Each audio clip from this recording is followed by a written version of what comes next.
হাদিস জানে না, আল্লাহ পাক ওদের কানের মধ্যে আমার এই হাদিস এনে পৌঁছে দেন। আমিন।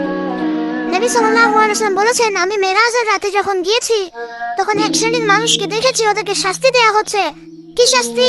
জাহান্নামীদের রক্ত এবং পুষ ওদেরকে খেতে দেয়া হচ্ছে। জিবরাইল আলাইহিস সালামকে জিজ্ঞাসা করা হলো যে এরা কারা? তিনি বললেন, এরা আপনার উম্মতের সেই সব ব্যক্তি যারা মাদকদ্রব্য সেবন করত।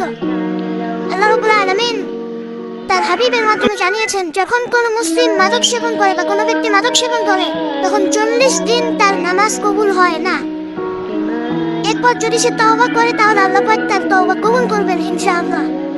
যদি সে আবারও মাদক খায়, তওবা করার পর আবার 40 দিন তার নামাজ কবুল হবে না।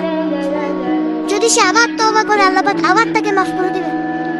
যদি সে আবারও মাদক খায়, আবার 40 দিন তার নামাজ কবুল হবে না। তারপর যদি আবার তওবা করে আবার আল্লাহ তাকে মাফ করে দিবেন।